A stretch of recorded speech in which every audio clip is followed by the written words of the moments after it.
I don't.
Should I announce the dean and tonight? No. No. Good evening and welcome to the Board of Selectmen's meeting on Monday, March 26th. I'll call the meeting to order at 6 p.m. Oh, it's March 6th, sorry, 2023. I'll call the meeting to order at 6 p.m. Beth, can we have a roll call, please? Select Chair, Mr. DeRoche. Here. Select Vice Chair, Mr. Coy. Here. Selectman, Mr. Britton. Here. Selectman, Mr. Gifford. Here. And please note for the record, Town Manager, Mr. Colby is with us. Thank you, Beth. I'll start. Let's all rise for the pledge.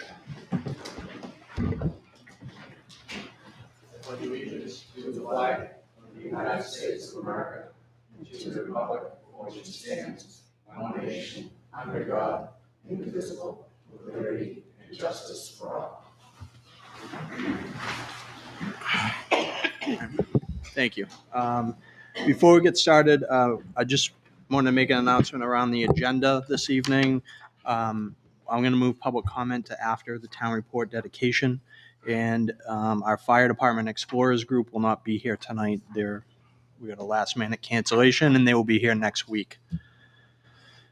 So I'd like to invite Dee Voss up to talk about the town report dedication.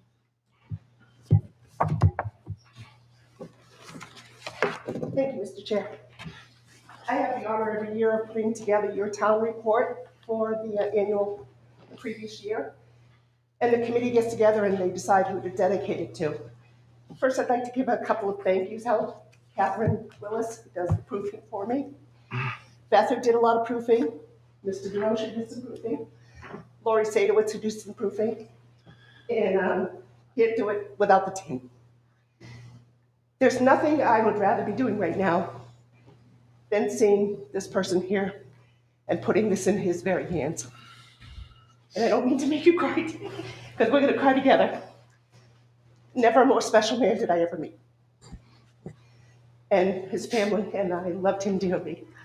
And I'm so pleased and honored to be able to dedicate the 2022 town report to John Flynn.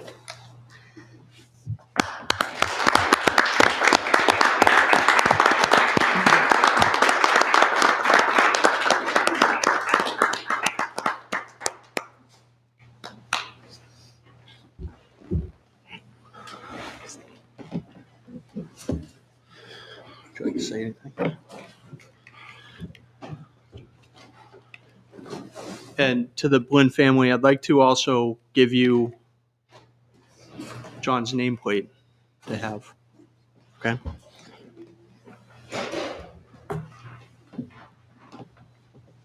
We have copies of the town report for you.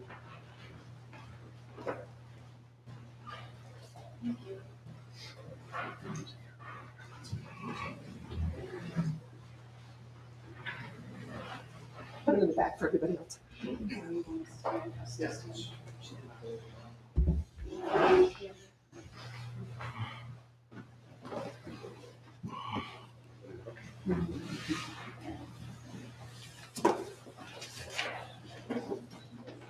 Hold on, you wait. Okay.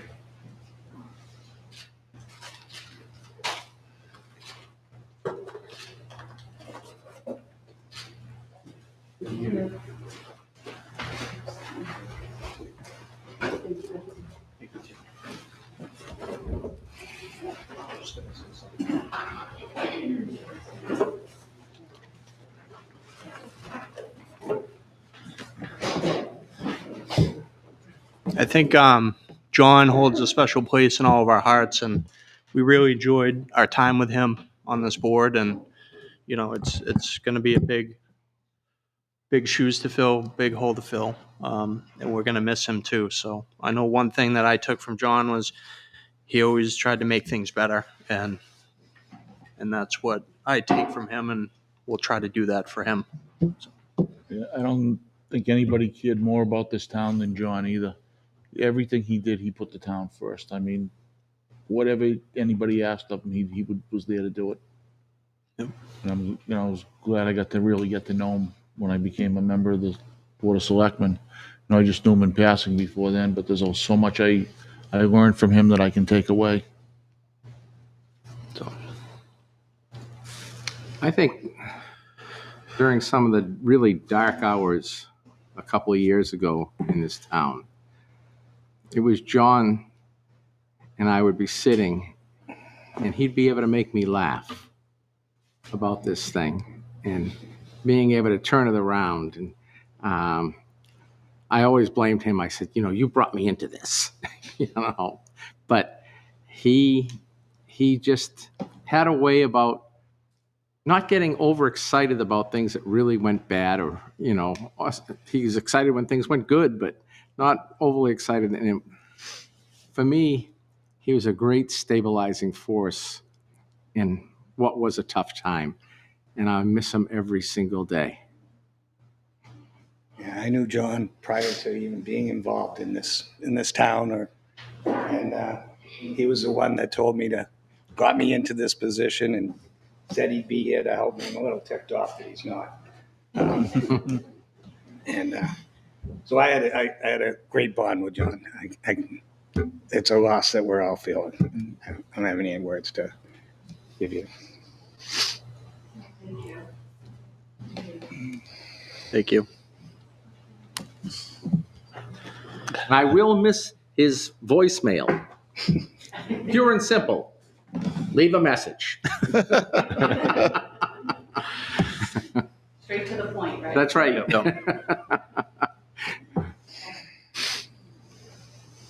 One of a kind. Yeah, he was. Yeah, 60-something years he was in this town. So, Had nameplates set in a bunch of different positions. right. Yeah. He wore many hats. But thank you, everyone, for doing this for him. I know the whole family, we all appreciate everything you guys have done along the way while he was sick and while we were all still grieving over his loss. So I just want to thank all of you.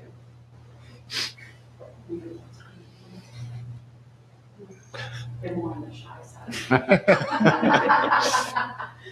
I'm the talker of the group. Really, I never would have known that. Thank you. Thank you so much. Thank you. Thank you. Have a good night. You too. Thanks, everybody. Appreciate it.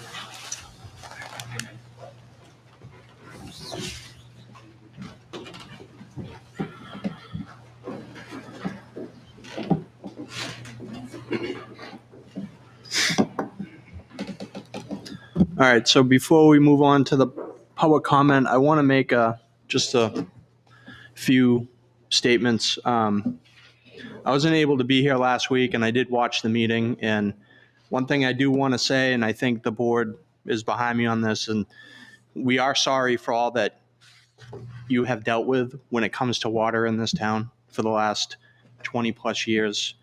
And we do acknowledge your frustration. We're a little frustrated as well, but we're working through the issues with the water.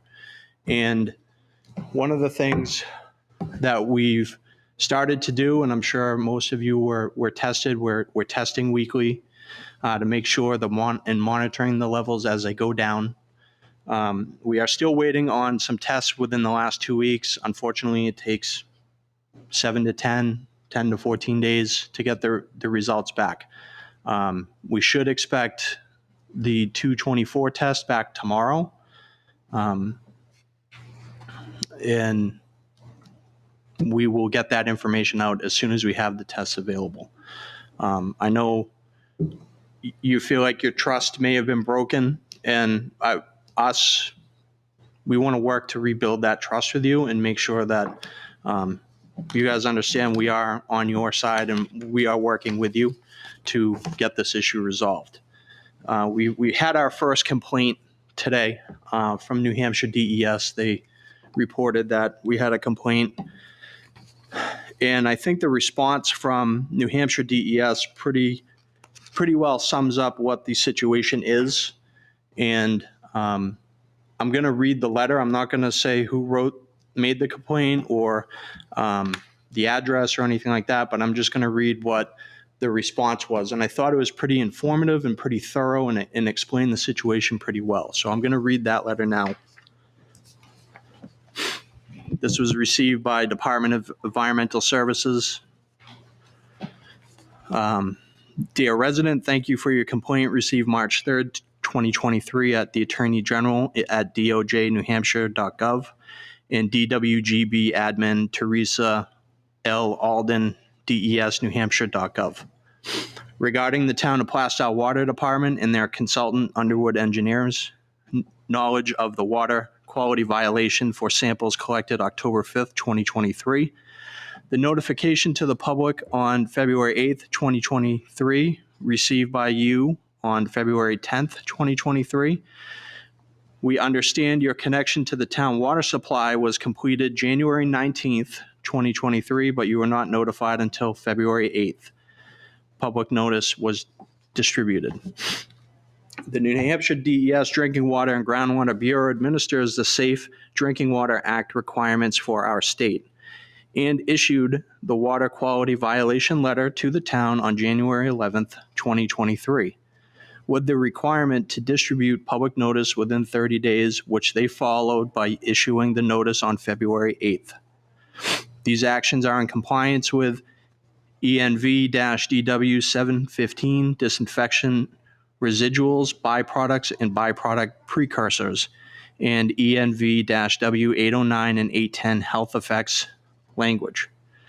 Because short-term health risks are not associated with disinfection byproducts in drinking water. The sampling of the drinking water and public notification occurred in accordance with state and federal standards. The sample collected October 5th, 2022 was processed by an accredited laboratory and results were received by NHDES on October 19th. And posted to the public on the NHDES One Stop.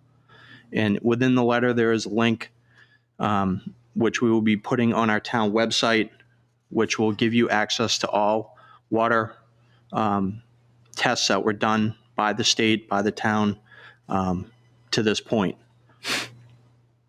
All compliant sample results are posted under the Public Water System ID, which is 1931010 Plaistow Water Department.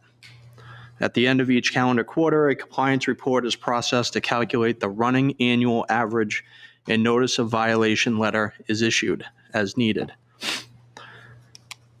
Immediate notification is not required by state or federal regulations because the HAA5 maximum contaminant level of 60 parts per billion is based on drinking water with this level of disinfection byproducts for 70 years, 2 liters per day over every day for your life. Short-term exposures of levels above this concentration are not an acute health concern even for vulnerable populations and therefore do not require immediate notifications to customers. Only acute contaminant notices must be distributed by 24 hours, such as a boil advisory for E. coli. The October 5th, 2022 sample location at 41 Sweet Hill Road Control Building was designated to represent the worst case scenario, or the worst case. Highest water age downstream of the water storage tank as required by disinfection byproduct rules referenced above. A subsequent water sample collected January 17th for water entering the Plaistow system showed at 56 parts per billion HAA5. This January 17th East Road discharge sample provides the closest representation in time, location, and water age for the water quality when you were connected to town water on January 19th.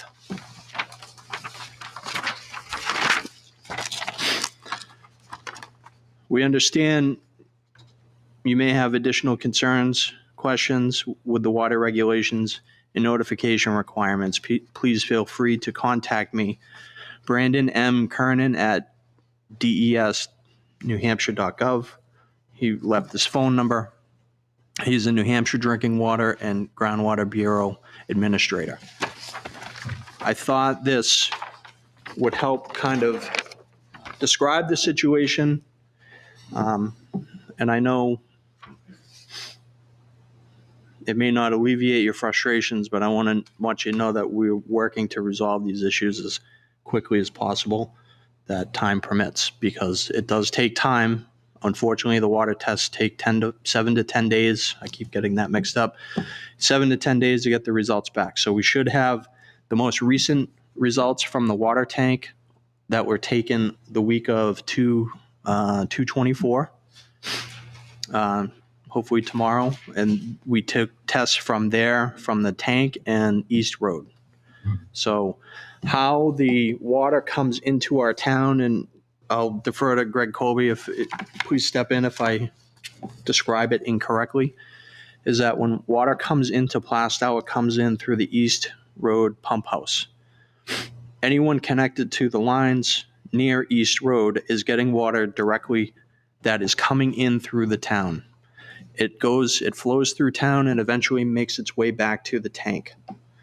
The tank will discharge and come back through, but it's not likely that what's happening up at the tank is affecting you where you're located. Did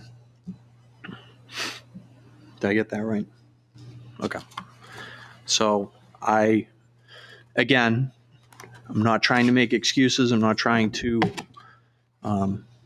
I just want to clear the air and put some information out there that I believe is helpful with everyone's concerns. So to that end, I will stop talking and I will open up public comment. When we have public comment, we ask that you step to the microphone, state your name and your address, and anyone want to speak?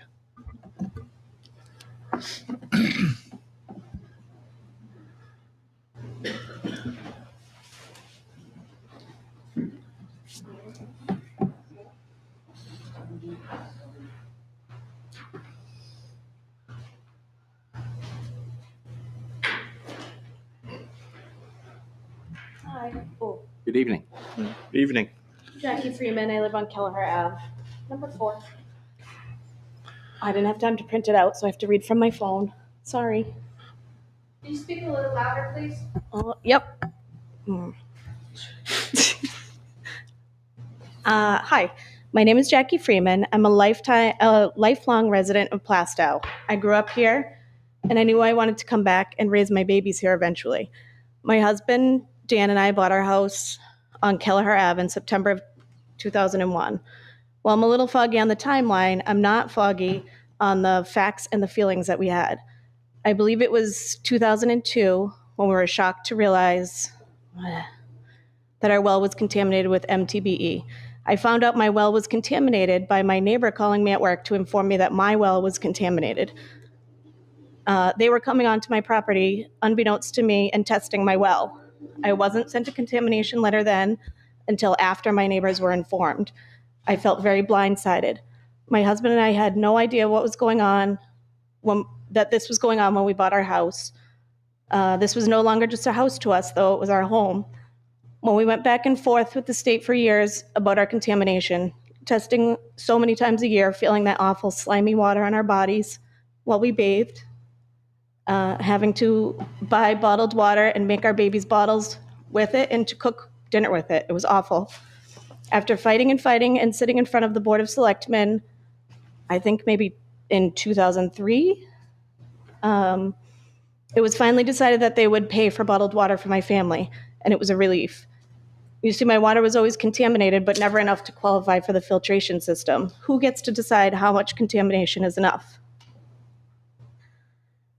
While this fight has been going on far longer than you all have been sitting on the board, for the better part of 20 years, we've been dealing with contamination and water testing. My husband and I jumped at the chance to hook into town water. Finally, a 20-year battle was over, and we'll have safe, fresh drinking water for my family to bathe and cook with. On the day that Monadnock came and picked up the last of our state-funded bottled water, I received notification in the mail, once again, my water was contaminated. Once again, the town knew before me. You all made the decision to hook my house up to contaminated water without my knowledge. I feel very betrayed and I feel very blindsided again. I'm upset and I'm angry. These are angry tears, not sad tears. I urge you all to sit and think of everything that you use water for in your home. How many times you put contaminated water in your bodies? Oh, I can't do it. My family. Oh my, this is very little. It's very small. My family deserves answers and solutions. We have been weathering, oh my God, Jackie. We have been weathering through the contamination storm for 20 years. We are tired of fighting, but I refuse to believe this is the best that Plaistow has to offer. I refuse to let my kids continue to bathe in contaminated water. Please fix this. Help the people that have been doing this for 20 years. We are tired, but we will never give up fighting for our family's health. My name is Chris, and I also live on Kelleher Ave. And thank you for reading that notice today that you did. But my one question is, with the situation the way it is right now, I disagree that we weren't allowed to know, because I think that we should be allowed to make a choice of what we put into our bodies.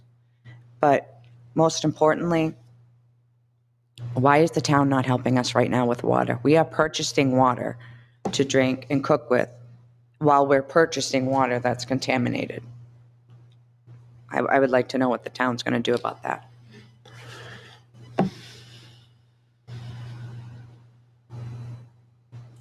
So that's something we'll have to talk about. But when we talk about, and again, I'm not going to ease your frustrations or your fears or your concerns and but it's I don't think anything I'm going to say is going to ease your mind. So it doesn't matter. It's a byproduct of the disinfection process that's happening. Mm-hmm. And the levels, again, we've heard from the toxicologists, we've heard from the state that these levels that you're dealing with are in.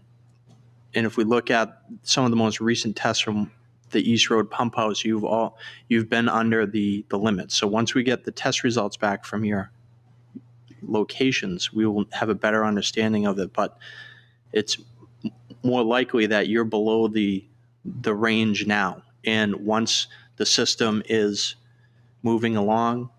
And like we said before, we've taken steps to mitigate the issue when this first happened, and it's been coming down, and eventually it should be at such minuscule levels. This isn't any different than bottled water.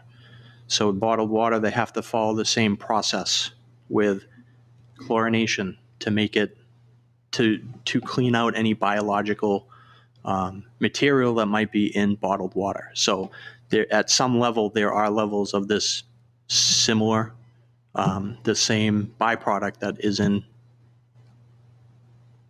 I'm fully aware of the byproduct of the process. I know, I'm sure you are. Um, I'm just trying to, as the letter states, you do not need to seek an alternate water source. Would you drink that water if I brought a drink that bottle of water it? Would today. you drink it? I drink that water. I'm sorry for your health, because that water smells awful and it's contaminated. So why are you drinking it? I just recently got hooked up. I'm sorry for that. I am too. I don't find any smell or any flavor change in my water whatsoever. Just to say, so my health is going to extend a bit longer than yours, so I'm concerned about the long-term ramifications of Yeah. it Well, quite honestly, this is a short-term issue. for now, until we get this letter again. Mhm. You know, Going forward instead of looking backward is the best way to look at this. And Well, I believe that once this purge has gone through, and we're dealing with a shock that happened in Salem. The regular water is going to come right back to where it is. This is happening because, right, and we put a cleaning crew in up there to mitigate that. So everything has a step, and we're moving in the right direction. We have apologized. We got these letters just about the same time you guys got these letters. Well, we're bothered by it, and you don't seem to be.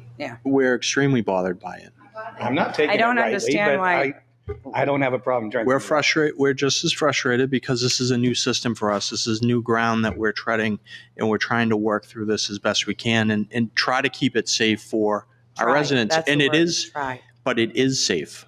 Okay, so explain to me where the 0.139 test result came from on October 15th, I think That it was? came from the tank on October 5th. Which tank? I'm sorry. The tank on Sweet Hill. So that's where our water comes from now? Not on Kelleher. It Not on comes Kelleher. from East So it goes Road. back to East Road and then comes? No, it comes through East Road. And because of how the system flows, the people that are off the line, you're going to get the water coming right off of East Road as it moves its way towards the tank. Okay, so Once it gets up to the tank starts to filter back through. And the levels between, so we've done testing between East Road, the tank, and at Westville. And we found that at the tank, at the highest level, it was 139. Okay, the last on, sorry, I need my glasses. last test was On 10, 0.79. so on 10/5, the tank was at 139 parts per billion. On 10/25, 20 days later, it was still in exceedance, but it was at 97. It had come down close to 40 parts per billion. On 117, the tank was at 79.9. We have since taken a test since then on 2/24, and we're awaiting those results. Our anticipation is it's going to be below the threshold as we see this slow decline with the levels, and it will just continue to go down. Forgive us if we don't have any trust in that right now. I I think understand that that. I'm very upset, as probably many people are, because the state is determining what long-term and short-term effects are. If cancer was predictable, it'd be cured. Because I am a cancer survivor, and I am worried because I was drinking bad water for 5 months, and I did not know it. In the letter, it talks about acute exposure. This isn't the situation where that would be the case. And I'm just reading from what the experts from New Hampshire, Or any of them DES, doctors? are telling me. We also have a sheet from the toxicologist, Dr. Fact sheet that Patel. was handed out last week. Yes. So we have some information from him as well, and that he's the toxicologist. He also did state, I believe, and correct me if I'm wrong, in the last meeting, he said that it could be entered through a wound, and any open wound that you have. So not only maybe if you are ingesting it, I drink a lot of water every day.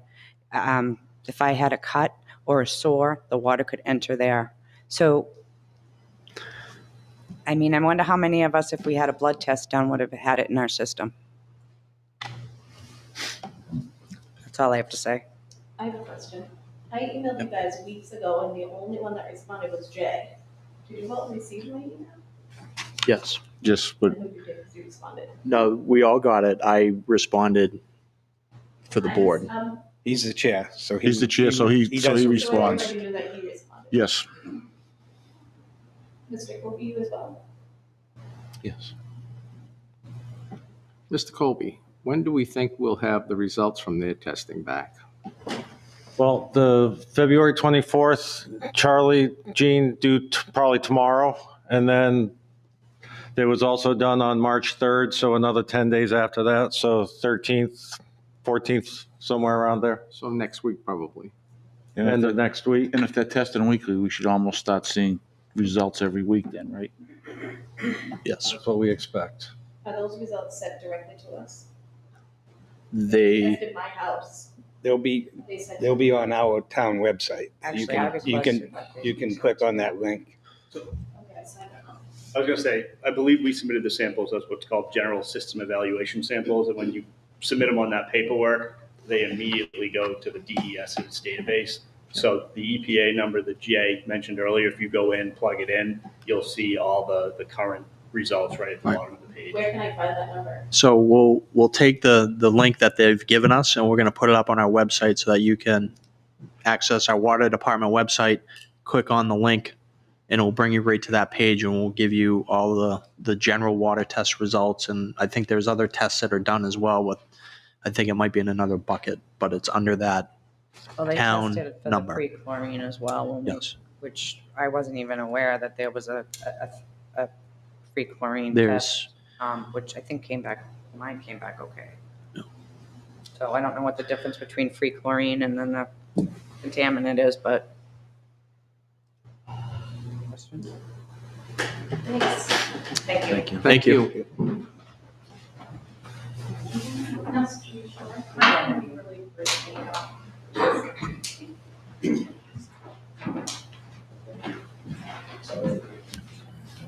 Hi, my name is Shelly. I live on Kelleher Ave here in Plastow.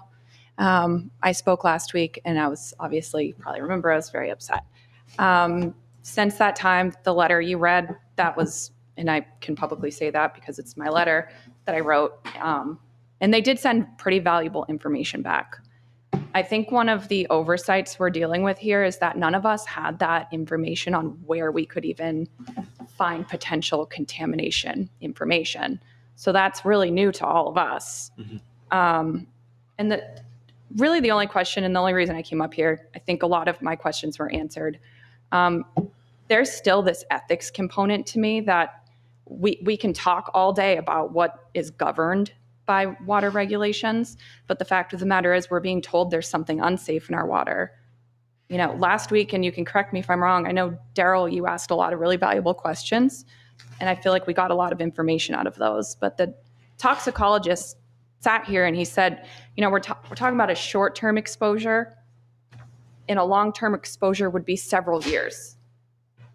I know that's what he said. Several to me, it's maybe 5. I mean, that's a very subjective way to determine or to tell somebody that until a certain amount of time under several, you're fine.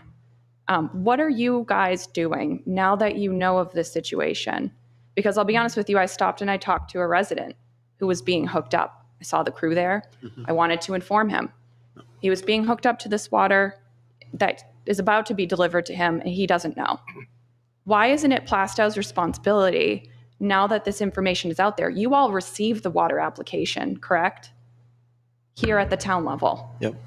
So every time you receive that application, would it not be appropriate to say, hey, right now, and going back to you, I understand we're projected to go lower and that to you it's short term, but why are we not telling people that right now while you're applying, So- while you're in the process, this is what's going on. That wasn't told to me. That So- was not told to my neighbors. That's an ethical thing. Yeah. And that I hold the board responsible for, quite honestly. And that's what we're working to fix, right? So we have a number of people that are waiting to be hooked up.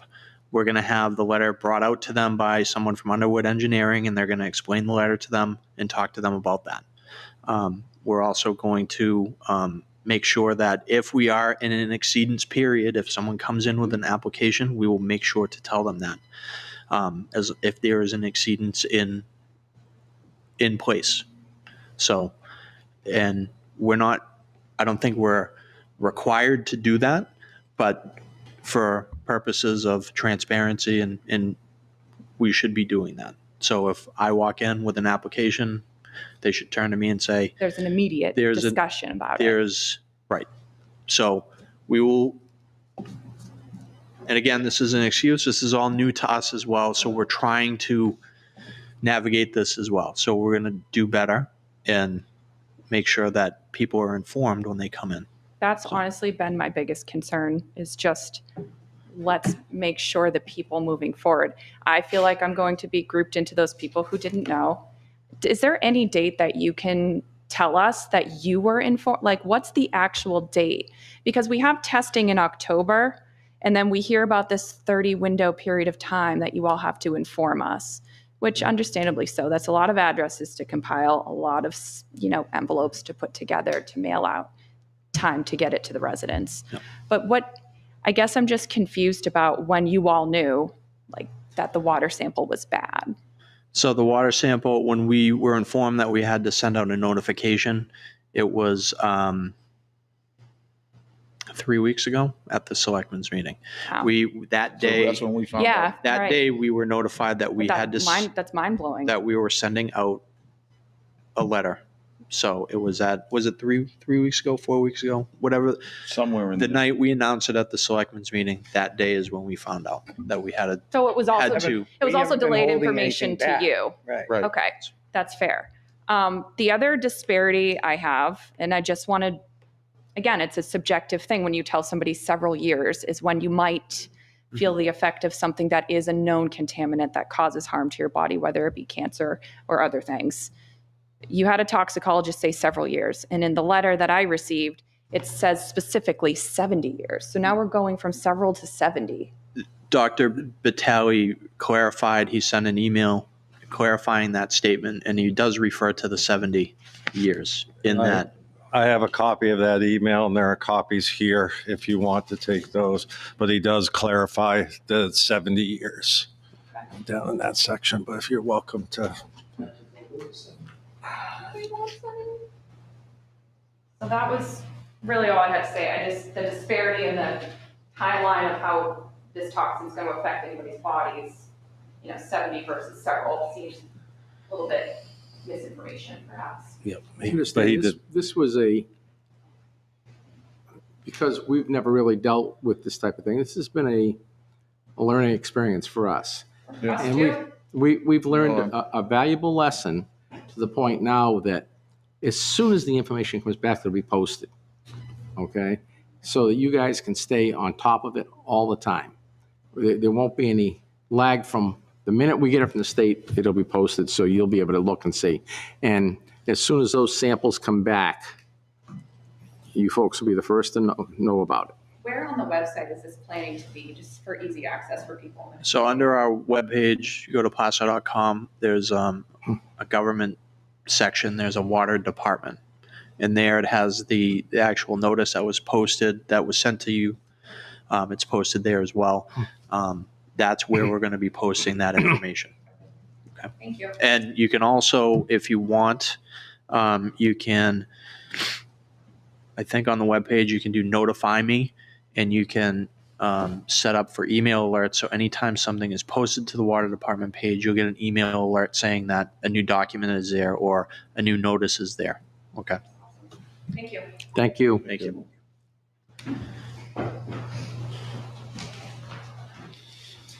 Hi, my name is Linda Como, and I live on Laurel Avenue, right behind the folks that live on Kelleher.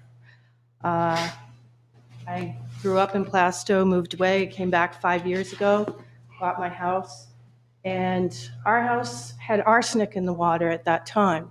So before we bought it, we had my friend who I was buying the house from put in a filtration system. So that supposedly gave us clean water, but somehow we were on the list that our water was contaminated, so we should do this hookup. So we figured, okay, well, they know what they're talking about, so we did the hookup. So my question is, can I go backwards and unhook it? Yes. I'll defer to the town manager to answer that. We can evaluate your situation with Underwood and the like, and if that's what you'd like, we can, it would be at a cost, obviously, because you would, yes, Why would it be a cost to me? because the state paid for it, right? We would need to discuss what it would take to go back, is what we would need to do, and lay out a plan to do that. Has your well been decommissioned? I don't know what that means. Have they basically pulled the pump and plugged the well that you No, had? because we're still going to use it for the grass. Okay. We would need to get more information and can certainly work with Underwood engineers to figure that out, if that's what you'd like. So may I ask one more question? If we're hooked back up to the well, or our well, then are we responsible for our own filtration system? Yes, the state was responsible for that, and the state would not, correct me if I'm wrong, Gene, the state is, That's my understanding. They even for anyone who never agreed to hook up, they made clear that they were stopping or discontinuing the maintenance. Yep. I was told that the point of entry system, at the beginning of this whole process, when we filled out our permits, that the point of entry system would be kept up unless the levels of the NCBE went below state standards, and then they would pull the system. Other than that, we had a choice. If it went below, they take it out and auction it up. So I'm asking just to see if that's an option. I don't know if that's what I want to do. I want to see where the numbers go. I appreciate all your concern, your quick information. It looks like the numbers are coming down, and it sounds like you'll be testing regularly, so we'll know if they go back up. Absolutely. Yeah, you're right, exactly. But that's just a question I have, is whether that's an option or not. yes, it is. I still don't understand why I would pay for it. When mine was put in was when they had results and no one told me. Again, what you were saying about, new people hooking up and not even being aware of this. Why would I give up a filtration system for contaminated water? We'll certainly discuss that with you. Let's get through the testing first. Yeah, and okay? that's and what then I'm we can saying. take and sit down and talk about, reconnecting if that's what you'd like to do. Mm-hmm. Okay. And about the water, if we're buying water, is the town going to reimburse us at all? Because we're buying the water through the system. We got our first bills. And now we're buying it at Market Basket in jugs and water bottles. I believe at the last meeting, we were doing the testing, and we were going to wait and see with the testing at which point we would make that determination. Okay. Thank you very much. Thank you. Okay. Thank you.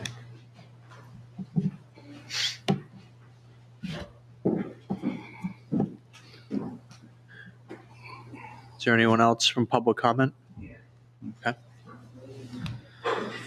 How you doing? Good. My name's Joe Bryan. I live on Sweet Hill Road. My friends call me Gus, and it's nice to meet you all, and I appreciate your concern and your dedication to try to get this fixed. My concern, it always seems like the little guy takes a hit on a lot of mistakes that get made above their level. I don't know these people's salaries out there, but I know a couple of them are on disability. And when you're on a fixed income, just even that little expense of water can throw your budget into a turmoil. And we all know what inflation is doing to the little guy right now. So please, as far as any costs are considered, please take them into consideration on the cost, because they're gonna bear the brunt of whatever goes on. Like you said, they may have to pay for a filtration system set up, redone for something that's out of their control. They did nothing wrong. That's just not right. You know, again, Gus, I've seen it. that's not going by us. Okay, We will certainly It's been eating at take me, that and I into see it consideration. everywhere, sir. You know, the Yeah. little guy always takes the hit, and that kind of bothers me. I got it. I understand you're drinking the water. Fantastic. But please don't assume others should believe what you believe. People believe in different things, and you kind of had a little cavalier attitude about it. I'm just saying that. I'm just hooked saying up the and I'm impression drinking I the got. water. Okay, however you intended for it to come across, I can't control that. But it just seemed to me that you were cavalier about your drinking the water and assuming they should drink it too just because you are. People feel differently. They got kids over here. Some of them are cancer survivors. When you hear the word contaminated water, done. I don't even want, there's got to be some serious proof in front of me before I drink that water again. And basically, that's all I got to say. Thank you for your time. Thank you, Gus. Thank you.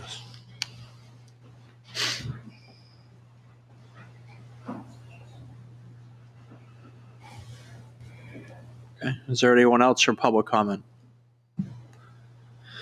All right, we're going to move on to our agenda items for the meeting. We've already done the town report dedication, so we have an agenda item, Mark Marino, 95 Plaistow Road water connection, asked to be on tonight's agenda. So if Mark is here, if you could come up to the microphone, please.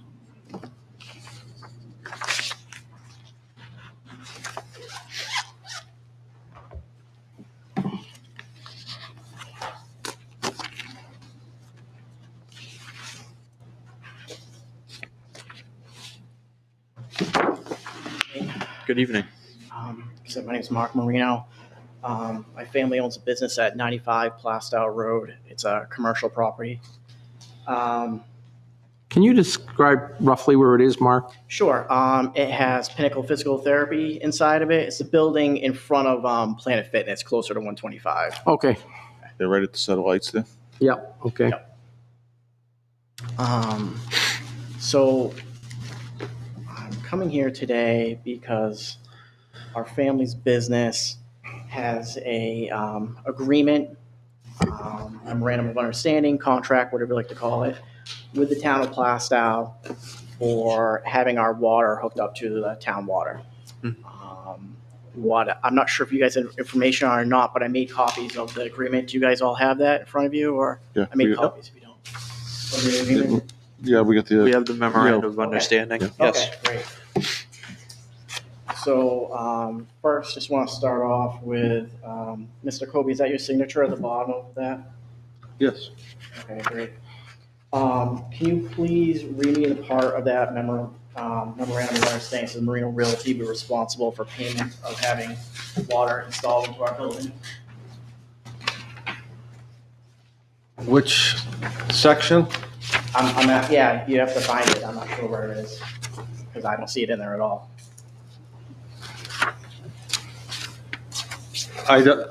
Is there a part in this memorandum of understanding that states Marino Realty is responsible for payment for having water hooked up to the building? I don't think it says it in there at all. I don't believe it does either. Right? So Correct. Okay. you're an MBT site. Correct. Part of this whole process is Contaminated water too. through the Yep. state is part of this through the state is they're paying to hook up your building, right? That was our understanding, yes. Okay. Okay. That's not what we're getting from the town or from the state. They're stating that we are responsible for payment to have our water hooked up to our building.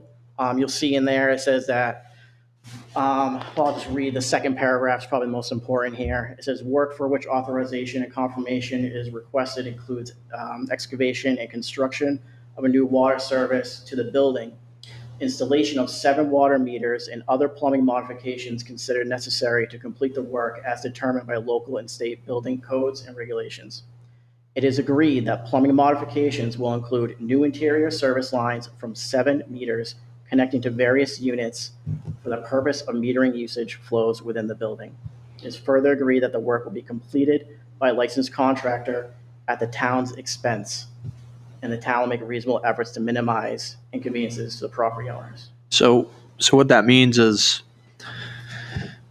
as part of this whole process, we have different sections of the contract. And one of the, I think it was a P4 contract, was going out and connecting people. And we have an allocated amount of money set aside just for hooking up our residents in commercial properties.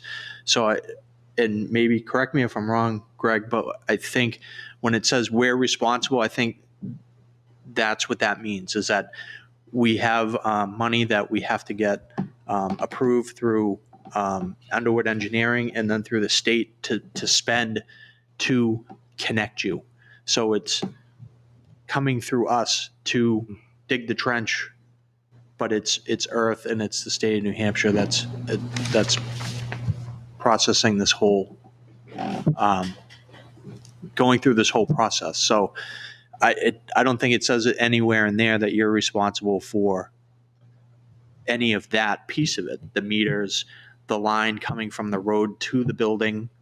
And I think even the MOU talks about us running lines up from the 7 meters to make sure that you're connected appropriately, right?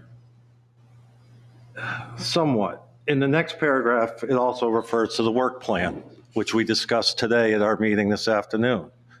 And in that work plan, it talks about item 24, which says that we will install new meters, backflow preventers, expansion tank, so on and so forth, and connect to new building supply lines at approved locations within your building. You want 7 meters into 7 zones. We have agreed to run those to where you think that they should go to make those zones. By putting in a master meter, putting in 7 individual meters at the meeting today that we talked about. So if you let us know where those 7 zones are, and correct me if I'm wrong, Gene, the state, who is the one that makes this determination, not the town, we are the agent, we are in between. So if you do have a problem with what's being paid for, you shouldn't be coming to us, you should go to the state. And I would take it up with Commissioner Scott. Your name signed on this. Yes, sir. In the town of Plastow. Because we're not the state of New Hampshire. because we're the agent of this process. So that's fine, but still, if you're going to sign. But we're not asking you to pay for anything. It's clearly outlined in the scope of work that we're putting in the lines, we're going to put in the meters, and then from there we're going to put. So from each meter, there's a zone that we're going to run that to. Yeah, Mr. DeRocha, I was notified on Friday that you guys want to meet with me today at 2:00. Because I had this appointment scheduled 2 weeks ago to be here. I was told that you were going to be at the meeting, Mr. DeRoche, but you were not. Yep. But during that meeting, because you weren't there, I'll fill you in, but they stated that they were going to do the 7 meters, but they were not going to follow through with the rest of Corey, the contractor from the plumbing company. It wasn't going to be 100% covered. So I had to talk to him and find out what the number actually was that we were going to be responsible for. And his estimate was it was going to be around $25,000. Okay. So that's a concern that we have because, like you said in this contract, memorandum of understanding, whatever you like to call it, sign agreement, nobody can find anywhere in here it says Marina Realty is responsible for any type of payment whatsoever. I do see a part in here where it says the town of Plastow will be covering expenses. So I do see that in there, not New Hampshire, state of New Hampshire. It says town of Plastow is at the top there, signed by Mr. Kobe. This contract, by the way, was signed by my father in 2020. Okay.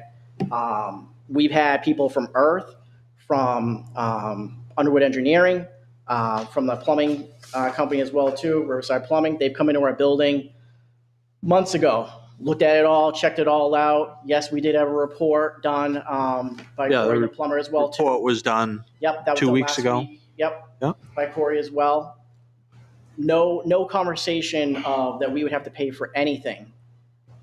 Well, I think today was, the meeting you had today was to review the report, right? And see what the deficiencies were, or what are the options for hooking you up, right? So I think that's what we're working through with you. I think that right? no matter what building it is, okay, it's brought into the building, brought through the backflow preventer, meter bar, sub-meters, and then from that point on, it's your property. Everything from the meter back is us, okay? Everything from the meter out is yours. So I guess I'm lost here. If they are willing to bring this in, set up the sub-meters, and now you have to take and just make the connection to the sub-meters, is that what your problem is? We're actually connecting the sub-meters as part of the. Well, no, he's got to bring all his plumbing to one location where all the sub-meters are. Well, the problem is in our building, we have over 32, down to 7 meters out of all those, to make it kind of easier the best we can. But having, obviously it's a large building. We have one of the larger, buildings in the town. So to have that narrowed down, took a lot of work. But basically we're being forced after today's meeting to have it be put to 1 meter, or a meter that we're going to be responsible for, and figure out the water flow of every unit in our building and bill them all throughout separately. It's just something that was never discussed. Like I said, there's nothing in this agreement. So Marina Realty is going to be responsible for anything as far as cost-wise goes. We can't go through your building, though, and sub-break everything to come down That to was 7 part of the meters. agreement at the time, though, sir. Can I just bring up Gene Forbes from Yeah, I spoke come to up him earlier today, too. and maybe clarify some of this, please? There's a chair right behind you if you want to grab that chair. Just to clarify, my understanding of the plumber's report and the request by Mr. Marino, the building, as stated, has a complex network of units. There's 32, as you say. Not all have water. The units are served from a well, single well, as it comes into the building. The memorandum of understanding and what we all understood at the point of design here was that we were going to come into the building and we would, the state agreed to fund the provision of 7 meters and the connection of those meters to 7 zones or units. We would take 7 meters and run them to a point. Unfortunately, the plumber report indicates that the network of piping in the building has all sorts of interconnections. There's units upstairs where the sink is fed from a hot water heater downstairs. Hot water comes from one area, goes to another. Even the bathrooms they're being asked to separate are served by one heater. If we separate them into 2 zones as requested, there needs to be purchase of a new water heater. Well, the state has made it clear that they are only funding the meter and the run from the meter to a location in the building. They are not funding a redesign of the piping network. They are not buying hot water heaters. And because that was not called for, in fact, the agreement explicitly defines what is meant by the miscellaneous plumbing work, and that is being the connection from the meter to points where they belong. It is not to replumb the entire building per the interest of combining units the way it's been presented or asked for. So it's really that we have no funds available. The state's made it clear they are not going to purchase water heaters, which would be required even just to meet code to split the units the way they've been requested. Nor are they willing to repipe sinks and bathrooms and such from one service area to the other to meet the rather arbitrary configuration that is being requested. So that's where we're at. We can solve all the problems by simply having a 1 meter that is a master meter to bill for the building And then we can put those 7 meters wherever the owner wants, and we can pipe to wherever the owner wants at no cost to the owner. It doesn't give him the precise breakdown of the units that he might like. Unfortunately, we cannot fund replumbing of his building, it's not Underwood funding it, but it's the message we've had from the state. They're not willing to fund that. Again, that's not the understanding that we had. And we met with John from Underwood Engineering, and he's the first point of contact that we had during this. And that was not part of the agreement that we had. As far as funding goes or anything like that, the state was awarded $276 million. Okay, it's in a fund for MTBE and for contaminations for water. The Southern New Hampshire, water fund was awarded $29.4 million. And then the town of Plastow was awarded 5.8. The funds are there for contamination water. That's what they're there for and only. This isn't taxpayer money. This is going to be used for. It's not anybody's money. It's not the town's. It's not even really the state's money. There's money, plenty of money set aside to be getting in what we hope is fresh water that's not contaminated, which I know is still being worked on, into our building. We have the water line in our building. It's in there right now. It's punched in through our basement because nothing of this cost was mentioned then.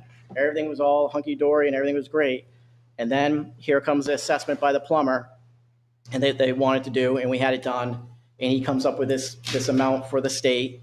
And the meeting today at 2:00 states that basically we would have to come up with half of it to have it done appropriately so we can figure out what units using what water, because there's really no sufficient way of doing it otherwise. I mean, there's a hair salon in our building. That's their whole business is water, okay? There's a shake place, tons of bathrooms and sinks and things like that. There's no way on our own accord we'd be able to figure out who's using what water appropriately and know what to bill them. And again, in this agreement, there's no specifics in there that states that the town or the plumber is going to do this and not that. It states that we're going to get our 7 meters, which is what was agreed upon. We narrowed it down to the water's going to be hooked up and put in and expenses paid for by the town. It doesn't go into detail about what the town or the plumber will and won't do at all. So when you talk about the money that the town was awarded, it's not a bucket of money that we can just go pay for things. We have to get it approved through the state within the scope of work. Understandable. So to replumb your building, we can't use that $5.6 million because that money is allocated for certain phases of the project, the tank, the pump house, the lines in the ground, the connections. So it's something we're going to have to continue to try to work through. I think we can come to some type of resolution for this if we just continue to keep working towards that. So we would like that. I mean, that was our ultimate goal, to do that. We've been nothing but, helpful, allowing people in and from Underwood, Earth and Quarry, we let everybody in. Said to look at everything. And I think we've been pretty accommodating as well, trying to work through this, making sure we're getting all the information so that we can make it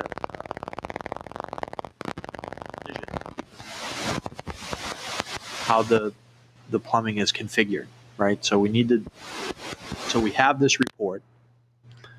You had a meeting today. So hopefully we can continue to work towards a resolution here, right? We would like to. Again, the meeting today didn't really seem like it was going that way, which is why I still continue to come here. And I just wanted it all on the record too and make sure you as the board were aware of it and, and just we are aware, documented, but it's something that's, it's not that simple and it is a big building. But, there were some agreements, there's signed agreements here made and it's not being fulfilled right now. So, it's definitely something that we would like to have communication with because we've had comments, I know Mark Sr. has tried to talk to Mr. Kobe over here and we've had, other than the meeting today and our other meeting prior, he won't respond to him. We've called DES as well too, the commissioner. No responses there, as well too. And in the state, we know is writing the checks. So we know if there's going to be more that the town needs to get for these projects, which initially, I don't know how much money they put aside for our building. They came into our building, they looked at it, they knew kind of what they were getting into. They know the size. Everybody knows the specs of it. So I don't really know what number they were expecting. I mean, we all knew it was going to be a big job. Nobody ever said it wasn't going to be, but it was all agreed upon there. So again, I don't know what. All of the connections were bidded out. So the initial bid probably had a dollar value that was for your building. Unknown to us, though. I don't know what that is. But sometimes when we get in there, sometimes things get opened up, right? So let's continue to work through this and see if we can come to some type of solution and agreement.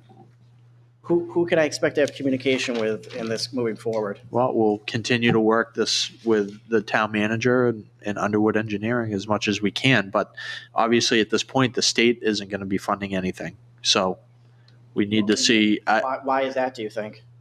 Well, with the state, because it's 7 meters. Because the state has already said this is what they're going to do, and this is Mr. Forbes just explained that. So why the state won't be paying for anything additional than what the two options that were laid out. Okay. So even though we have contaminated water as well, the state has the money, $276 million in this fund for it. You don't think it's appropriate for them to be withholding to try and get this fresh water into our building, into our tenants? Again, I know you're not the state, but the state's heavily involved in this. And I know you guys are the town here, but they need to be involved in this moving forward as well, too. And we'll continue to work towards an end goal here. Okay. Thank you. Okay. Anything to add? No? Okay. Thank you, Mr. Marino. All right, so moving on our agenda, the Fire Department Explorers Program, they're not here tonight, so we're moving them to next week. We have the approval of I'll just wait, hold on. We'll do the consent agenda afterwards, but Charlie, hold on.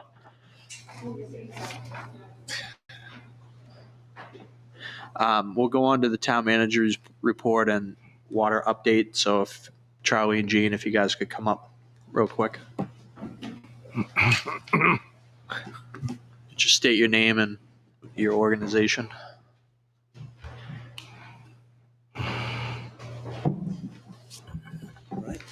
Good evening, Chairman and Board of Selectmen. My name is Charlie Lanza, and I manage Hampstead Area Water Services Company. Okay. And I'm Gene Forbes with Underwood Engineers. So at this point, we're monitoring the levels. We're going to continue to test. Is there anything more we can do to try to expedite the situation and get the levels down any quicker, or is this just a waiting game at this point? You want to start?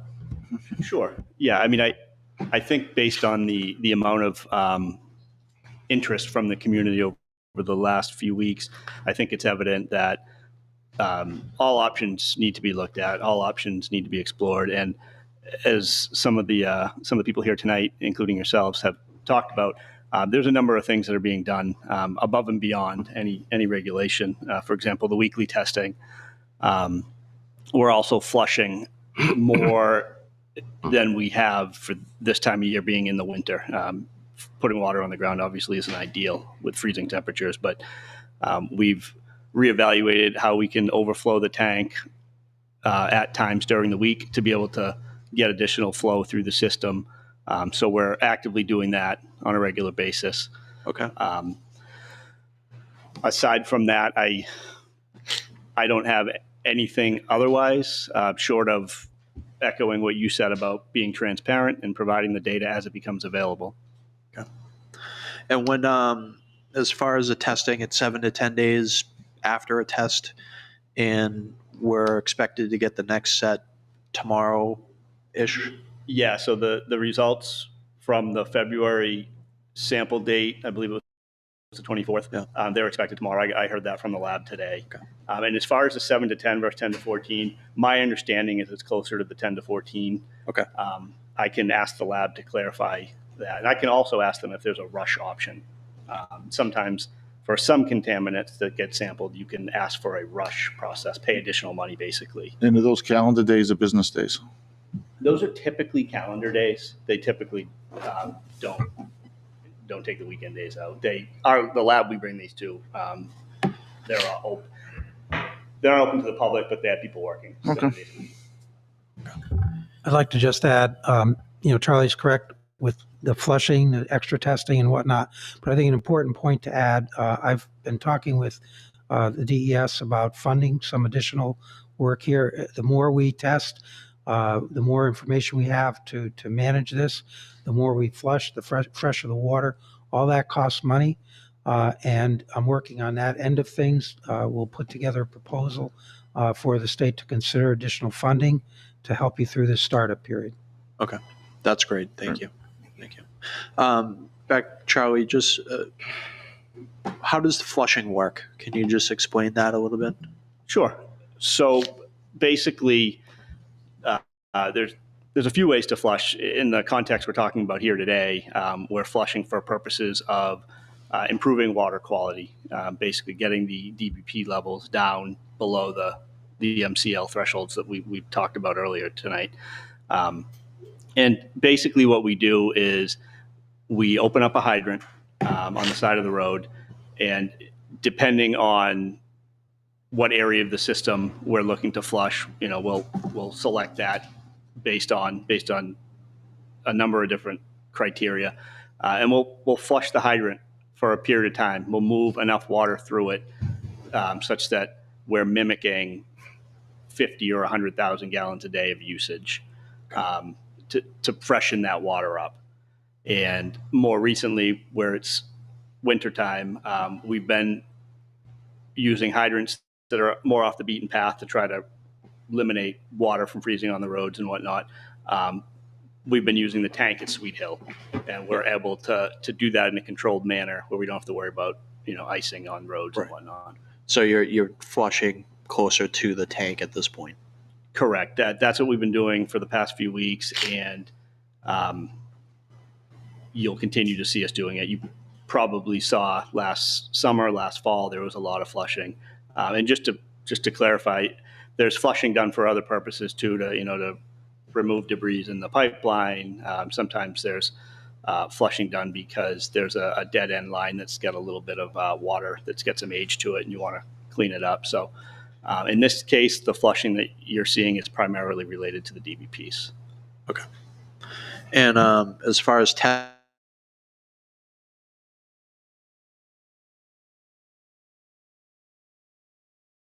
that are done with the water?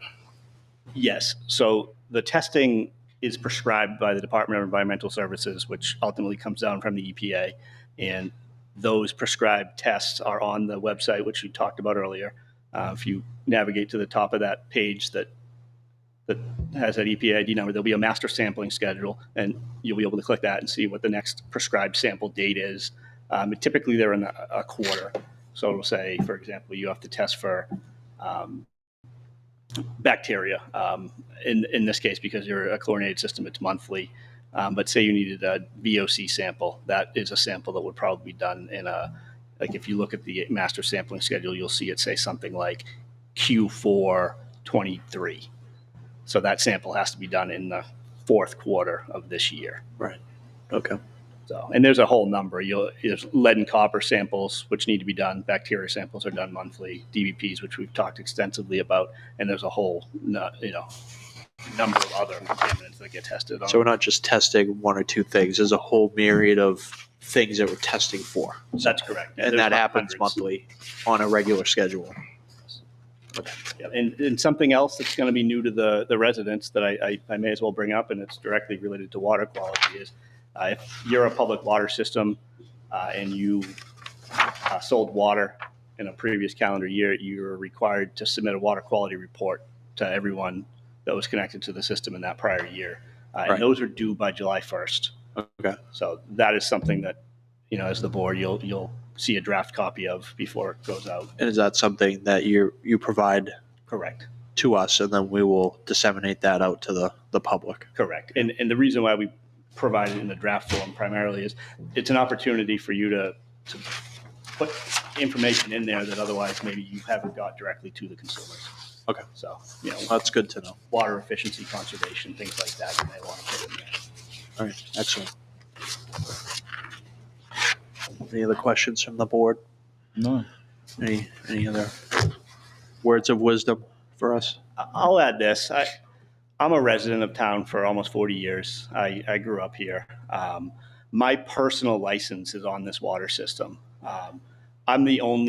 This is the only out of 70 some odd water systems we operate. This is the only one that my license is on. And I did it because I care. I want the community to have a good, solid, quality system. So, I mean, I completely understand everyone's frustration and their concern, and this is all very new and it's confusing. And I don't know that this is going to help, but it's important to me that the water system is successful and that the water quality is as good as it can be. So I just wanted to leave everyone with that. I mean, this means something to me, and I'm not going to, I'm not going to let something like some DBP samples, ruin the outcome, which I still think is going to be a positive one. And that's going to be, once we get to the end of this DBP issue, we'll have good quality drinking water for everybody. Okay. Thank you. Thank you. Thank you. One more quick question about the bill. Did you say the town found out about Well, when we notified 3-4 weeks ago, the board got the letter.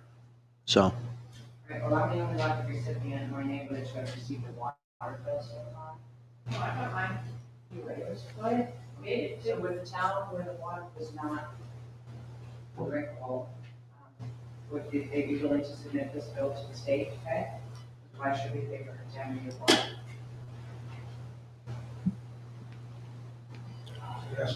I don't know. It's a great point. Let's see if the water is contaminated. This is a bill from 12/7 to. But what I'm saying is, once your testing is done, Contaminated now, I want to know if it was contaminated then. we don't know if your water is contaminated until we get the test back. The numbers 3 months ago were low coming out of East Road. East Right. Road. So it's quite, honestly, you probably didn't have contaminated water. Yeah, probably. Well, I can't give you 100%. I'm sorry, I can't. But I can tell you that the water within a mile of your place was coming in the 30s. Sir, this isn't a laughing matter. I'm not laughing, man. I'm not laughing. But then you must be damn nervous. Hold on. It seems like you don't. I am hold on, nervous, hold yeah. on. Yeah, well, you should be. The whole town should be. Okay, hold on. Gene? I was going to say, I can't speak for what the state will find out. But I would suggest that one thing you may want to do is hold on to your receipts for any water you purchase. At the very least, you can certainly put any request that you want in front of the I state. have it doing that, but it's my water bill of $75 that I don't think I should be paying for. And that's where we're kind of leading here. Why Why should should we we pay pay? what argument you want to the state? I can't make that. So, what's, Everybody, because this is from 12/2 to 1/11. Then let us, We all agree that the water was contaminated at that time.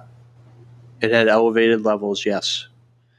We will take it back and look and see what our options are for that. If we can submit Can I hold off on receipts, Can we dispute it without getting shut off?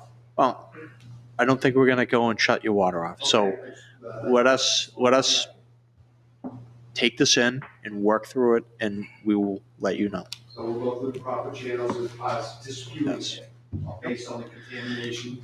and Don't- then see where it leads. Don't dispute it at this point. Let us work through this process, and we will go from there, okay? Thank All you right. very much. Thank you. Thank you. Thank you, gentlemen. Thank you. Thank you, Charlie. Thank you, Gene.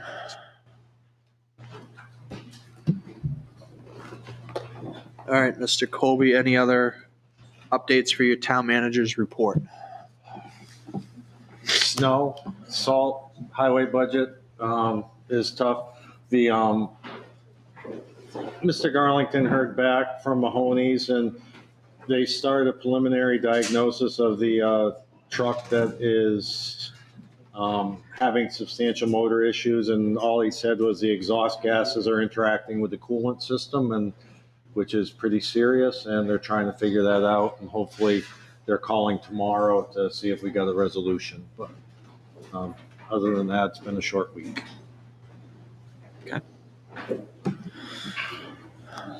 Thank you for that. All right, we have the consent agenda. On the consent agenda, we had accounts payable manifest for the week of March 9th, BOS draft minutes for February 27th, 2023, 1 abatement request, 3 veterans tax credit applications, and 2 Conservation Commission member appointments. It's in the signature folder, so if you have a chance to sign it, go ahead, and I'll take a motion to approve the consent agenda. I'll make the motion to approve the consent agenda. Motion by Bill. Can I get a second? Second. Second by Daryl. All those in favor say aye. Aye. Aye. Opposed, abstained, motion carries 4-0-0. Next up, we'll do the selectmen's reports. Daryl? Nothing here, thank you. Okay. Mr. I Gifford? met with Energy. We didn't have a quorum, but we did have an opportunity to talk. And I brought forth that we're going to support a community committee. So they're going to start looking for active participants to be in that group. Okay. So there was no voting, obviously, without a quorum. So yeah, that was it. Okay. Thank you. Bill? Yeah, on Wednesday, I attended the planning board meeting. It was a workshop. They had the Salem Chamber of Commerce come in. They do a lot of the other communities in this area. And what the planning board anticipates doing is joining them. We're currently part of the Haverhill one, but we don't get much of a bang out of that. This way here, they could, help promote different things in the town, things like that. There is no cost to the town for doing it, so. Okay. So it's more of one, but all the area communities, your Atkinson, Danville, Sandowns are all part of it. Hampstead. Did they need like an official sign off from the Board of Selectmen, or is it something they Not can really. just I join? talked to Greg, and it's like there's no cost, so we can just. Okay. I mean, we're already part of Haverhill, right? Not much goes there, but might as well be with more like communities. Right. Obviously, yesterday we were all there at Think of Norm, which was very well attended, and it was nice to see everybody and get a chance to honor Norm and Brenda as well. Yes. And just to bring up one quick thing, on Saturday at the Legion is the meat raffle for Old Home Day, 6 to 8. Okay. All right. Get your tickets for the meat raffle. And all the proceeds will go to Old Home Day to help with the cost. Good. That's a Lions event, right? Is that a Lions event? No, Yeah. that's They're helping the Facilitate. Old Home Day yes, run it. facilitating. Okay. All right. For me, I don't have too much to report other than I attended the Norm Major Appreciation event for Norm and Brenda. Again, like Bill said, it was well attended. It was nice. It was a nice community event to sit and talk to people within the community. So it went well. I think they were very happy. So I think that's all I have for that. I just wanted to mention some upcoming events. On Candidates Night is tomorrow evening at the library at 6 p.m. There'll be a meet and greet at 6 and then a Q&A at 6:30. Also, our town elections are coming up and will take place on Tuesday, March 14th at the Plastow Fishing Game Club. Yes, it's the Plastow Fishing Game Club from 7 a.m. to 7 p.m. and that's on Mayray Ave in Plastow. And then on April 15th, we have the annual Run of the Savages that's coming up. And that takes place Saturday, April 15th at 10 a.m. and that will be at Pollard School. So we'll keep mentioning that as we get closer. Something I did want to bring up in other businesses, we've talked about Davis Park parking issues. And, I've talked to John and town manager, and I think the best course of action with this is just to update our town code to make sure it's at the same standard as our other parks. So right now our town code has Ingles Terrace Park in the town code. We do have Davis Park and we do have Park out on Old County. Those are not part of the town code. So I think what we should do over the next year is develop